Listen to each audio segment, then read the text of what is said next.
সবাইকে জয় যিশু, আমার সমস্ত খ্রিস্টীয় ভাই ও বোনদের। আজকে আবারও একটি নতুন ভিডিওতে আপনাদের সবাইকে স্বাগতম। আশা রাখছি প্রভু যিশু আপনাদের সকলকে সুস্থ রেখেছেন।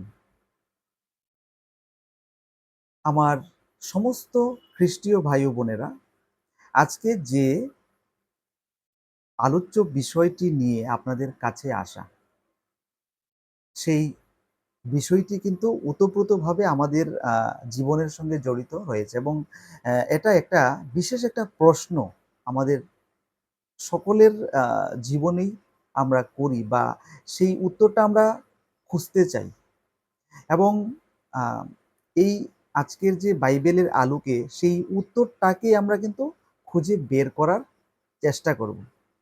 তাহলে আমাদের আজকের যে উত্তরটা রয়েছে, আমাদের আজকের যে আলোচ্য বিষয়টা রয়েছে সেটা হচ্ছে গিয়ে মানুষ কেন পাপ করে বা মানুষের দ্বারা কেন এই সমাজটাতে পাপ করা হচ্ছে।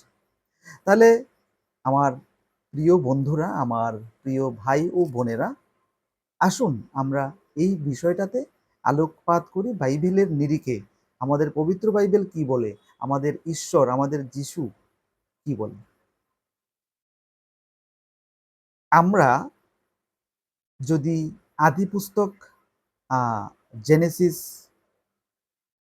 ২ অধ্যায় ১৭ বচন বা পদ পড়ি, তাতে কিন্তু স্পষ্টভাবে লেখা রয়েছে, আদম এবং হবা থেকেই কিন্তু আমাদের এই জগৎটাতে পাপ সৃষ্টি হয়েছিল, পাপের সূচনা হয়েছিল। এখানে আমরা একটু যদি গভীরে যাই, তখন আমরা কিন্তু দেখতে পাই যে এই পৃথিবীটা ঈশ্বর সৃষ্টি করেছেন এবং উনি আদম এবং হবাকে প্রথম নারী এবং পুরুষ রূপে সৃষ্টি করেছিলেন এবং উনি এদন বাগান সৃষ্টি করেছিলেন। সদাপ্রভু ঈশ্বর আদম এবং হবাকে সেই এদন বাগানের একেবারে মধ্যস্থিত যে জ্ঞান বৃক্ষ, সেই জ্ঞান বৃক্ষের ফল খেতে বারণও করেছিলেন। বলেছিলেন, যদি এই জ্ঞান বৃক্ষের ফল তোমরা খাও তবে কিন্তু তোমরা মারা পড়বে, তবে কিন্তু তোমরা ঈশ্বর এর অবাধ্য হবে। তাই এমনটাই হয়ে গেল আমার প্রিয় ভাই ও বোনেরা, সেটা কিন্তু আমরা জানি এবং আজকের এই আলোচ্য বিষয়ের উত্তর খুঁজতে যদি আমরা বেরোই, তবে কিন্তু ওই সমস্ত বিষয়টাতে আমাদের একটু হলেও আলোকপাত করে নিতে হয়। এবং এই যে আদম এবং হবা থেকে প্রথম পাপটা সূচনা হলো, ওরা কেন পাপ করলো? কারণ ওরা ঈশ্বরের আজ্ঞা, ঈশ্বরের আদেশকে অমান্য করেছিল। তারা ঈশ্বরের অবাধ্য হয়েছিল এবং ঈশ্বরের অবাধ্য হয়েই কিন্তু ওরা পাপকে ডেকে এনেছিল এবং সেই থেকেই কিন্তু পাপের সূচনা হয়েছিল। তাহলে আদি পুস্তক ২ এবং ১৭-তে আমরা কিন্তু সেই বিষয়টাকে বুঝতে পারি, জানতে পারি। তাহলে ঈশ্বর ওদেরকে বলেছে যে তোমরা এই কাজগুলো করবে না, কিন্তু আদম এবং হবার দ্বারা কিন্তু ওই কাজগুলো সম্পাদন হয়েছিল এবং পরিশেষে ওদেরকে সেই বাগান থেকে বের করা হলো। শয়তান আসলো, পৃথিবীতে পাপের সূচনা হলো এবং পৃথিবীটা পাপে ছেয়ে গেল। তাহলে এর সূচনা কিন্তু প্রিয় বায়ু বোনেরা, আমরা যদি কারুর দ্বারা পাপ হয়ে থাকে তাহলে আমরাই কিন্তু এর সৃষ্টিকারী। কারণ ঈশ্বরের অবাধ্য যদি আমরা কেউ হই, তবেই কিন্তু পাপটা সৃষ্টি হয়ে যাবে, তবেই কিন্তু পাপের সূচনা হবে। তাই পাপ থেকে আমরা বিরত থাকব এবং ঈশ্বরের বাক্যকে আমরা শুনব। তাহলে এই হচ্ছে আমাদের আদম এবং হবার থেকে যে পাপ সৃষ্টি হওয়া, সেই বিষয়টা। এবং আমরা যদি রোমিও ৫ এবং ১২, মানে ৫ অধ্যায় ১২ পদ যদি আমরা পড়ি, সেখানটায় লেখা আছে যে একজন মানুষের মাধ্যমে পাপ জগতে প্রবেশ করলো এবং পাপের মাধ্যমে মৃত্যু এলো। তাহলে আমরা এই বিষয়গুলিতে যখন আলোকপাত করি, এই বিষয়গুলি যখন আমরা পড়ি, তখন কিন্তু আমাদের কাছে জিনিসটা স্পষ্ট হয়ে যায় যে মানুষ কেন পাপ করছে বা আমাদের দ্বারা কিভাবে পাপের সৃষ্টিটা হয়েছে। এবং মানুষের পাপের যে সৃষ্টিটা সেটা কিন্তু মানুষ মানে এই জায়গাতে আমি বলতে চাই যে পাপ মানুষের একটা স্বভাব হয়ে উঠেছে। পাপ মানুষের একটা মানে এটা যেন একটা সহজাত প্রবৃত্তি। মানে এটা করতেই হবে। এইরকম একটা মনোভাব নিয়ে আমরা যখন রোমিও ৩:২৩ পড়ি, তখন সেখানটায় কিন্তু আমরা দেখতে পাই যে সবাই পাপ করছে এবং ঈশ্বরের মহিমা থেকে বঞ্চিত হচ্ছে বা হয়েছে। অর্থাৎ আমরা এখন স্বার্থ, লোভ এবং এই যে আমাদের ভেতর একটা হিংসা কাজ করে, অহংকার কাজ করে, এগুলোর কিন্তু আমরা দাস হয়ে পড়েছি। এগুলো থেকে কিন্তু আমরা পিছুপা হতে পারছি না। এগুলো আমাদেরকে আঁকড়ে, শেকলে বেঁধে রেখেছে। এরকম একটা অবস্থা হয়ে গেছে। তাহলে বন্ধুরা, আমরা এই পাপ থেকে আমাদের মুক্ত করতে হবে। এই পাপটা থেকে অনেক দূরে আমাদের কিন্তু সরে দাঁড়াতে হবে। যদি তা না করি, আমরা ঈশ্বরকে অবাধ্য করছি, আমরা ঈশ্বরকে মানছি না। আমরা ঈশ্বরের ইচ্ছা শক্তির বিরুদ্ধে আমাদের ইচ্ছা শক্তিকে আমরা প্রবলভাবে দেখছি। আমরা আমাদের ইচ্ছাকেই ঈশ্বরের সদাপ্রভুর ইচ্ছার উপরে স্থান দিচ্ছি। তাহলে যদি আমরা শয়তানের প্রলোভনে পা দিই, শয়তানের প্রলোভনে পড়ে যাই, তবেও কিন্তু আমরা পাপটাকে ডেকে আনছি এবং পাপ শুরু হয়েছে। আমাদের দ্বারাই কিন্তু আমরা তবে পাপ সৃষ্টি করব। এবং বাইবেলে স্পষ্টভাবে লেখা আছে যে শয়তান হলো একটা বিশেষ প্রতারক। শয়তান চাইবে আমাদেরকে পাপের দিকে ধাবিত করতে। শয়তান চাইবে আমরা যাতে ওর কথা মতোই চলি, আমরা যাতে ওর সমস্ত বাক্যকে আমাদের জীবনে ধরে রাখি। শয়তান চাইবে আমাদেরকে ধ্বংস করতে, আমাদেরকে কোনো অন্ধকারময় রাস্তা দিয়ে পরিচালনা করতে। কিন্তু সেই শয়তানের যে চক্রান্ত, সেই শয়তানের যে চাল, সেটা কিন্তু আমাদের বন্ধুরা, আমার সমস্ত খ্রিস্টীয় ভাই বোনেরা বুঝতে হবে। সেই জ্ঞানটুকু আমাদের যখন থাকবে, হৃদয় দিয়ে যখন আমরা এইগুলোকে আহ বুঝতে পারবো, বুঝার জন্য সচেষ্ট হব, তবেই কিন্তু পাপ আমাদের থেকে অনেকটা দূরে চলে যাবে এবং পাপ আমাদের কাছে আসতেও চাইবে না। কারণ আমরা ঈশ্বরের বাক্যে বিশ্বাস করি, ঈশ্বরকে আমরা হৃদয়ে স্থান দেই, প্রভু যিশুর কথা আমরা বুঝি, প্রভু যিশুকে নিয়েই আমরা চলার চেষ্টা করি।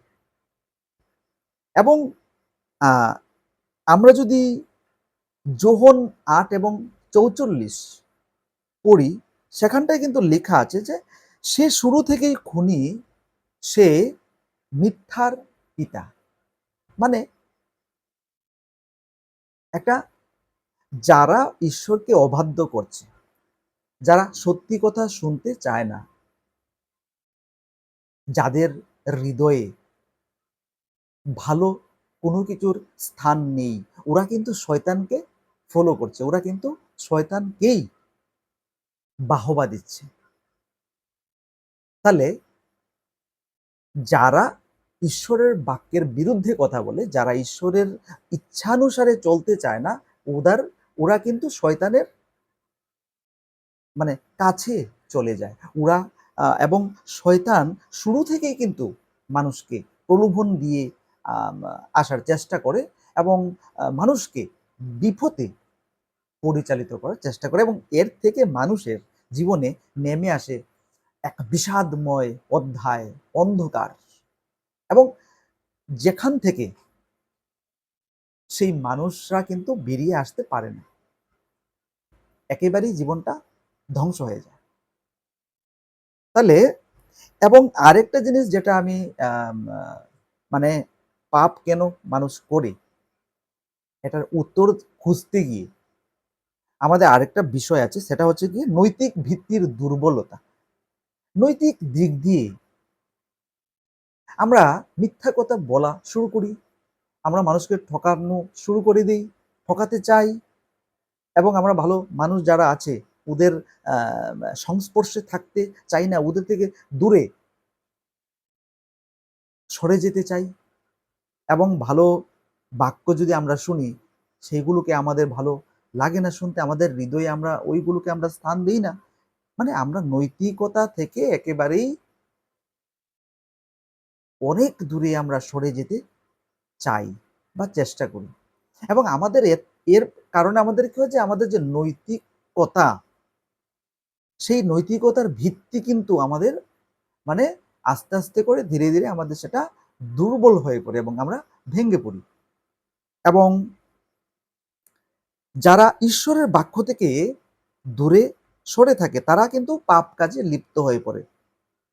এবং গীত সংহিতা অধ্যায় ১ বচন পদ ১ থেকে ২ পড়ি, তখন কিন্তু আমরা জানতে পারি যে ঈশ্বরের বাক্য থেকে আমরা যখন দূরে সরে যাই, ঈশ্বরের কথা যখন আমরা আর কান দিয়ে শুনতে চাই না, তখন কিন্তু আমাদের পাপ শুরু হয়ে যায়। তখন থেকেই কিন্তু পাপের সৃষ্টি হয়। কারণ আমরা ঈশ্বরের অবাধ্য হচ্ছি। ঈশ্বরকে আমরা ঈশ্বর যা আমাদেরকে করাতে চায়, ভালো কোনো কিছু ভাবাতে চায়, ভালো কোনো কাজের জন্য আমাদেরকে সামনের দিকে ঠেলে দিতে চায়, সেই কাজগুলো, সেই ভাবনা চিন্তাগুলো আমরা কিন্তু করতে চাই না। আমরা কিন্তু ঈশ্বর থেকে অনেকটা দূরে সরে যেতে চাই।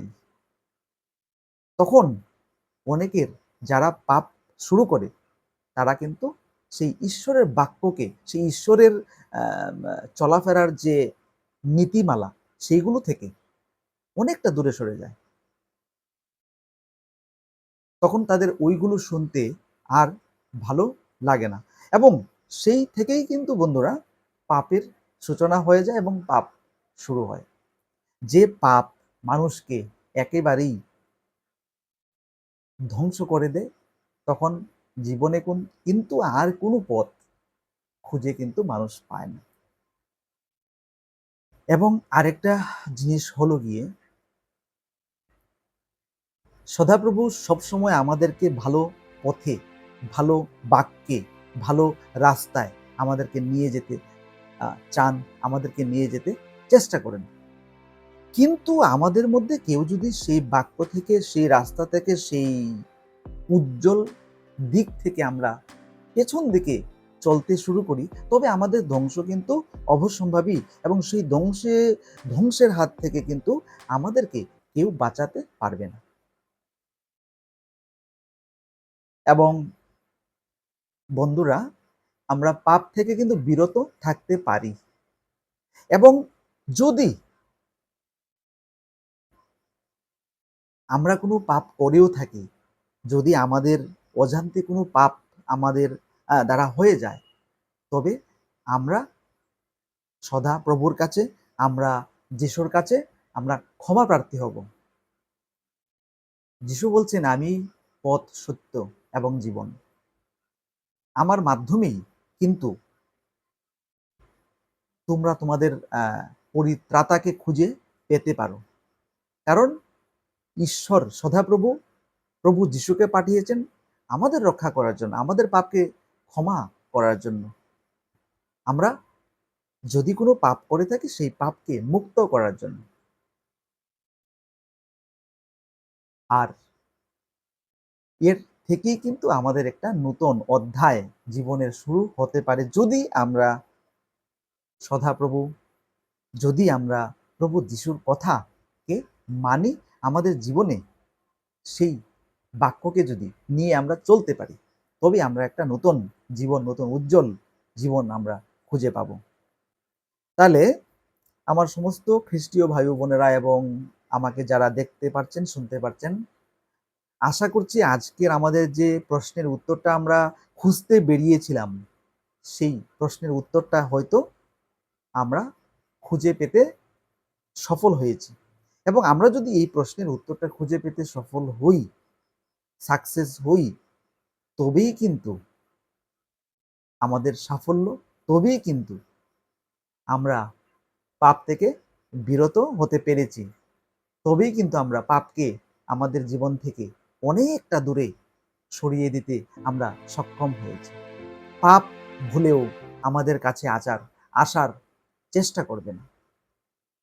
তাহলে আজকে এই পর্যন্তই। সবাইকে জয় যিশু জানিয়ে আমাদের আজকের এই আলোচনা শেষ করছি। সবাই ভালো থাকবেন, সুস্থ থাকবেন এবং প্রভু যিশু যেন সবাইকে ভালো রাখে, সুস্থ রাখে এবং সমস্ত পৃথিবীটাকে, সমস্ত পৃথিবীর মানুষকে প্রভু যিশু যেন আনন্দে, সুখে, স্বাচ্ছন্দ্যে ভরিয়ে তোলে। আবার কোনো একটি নতুন ভিডিওতে আপনাদের সঙ্গে আমরা আমাদের পবিত্র বাইবেল নিয়ে আলোচনা করব। আবারও জয় যিশু সবাইকে।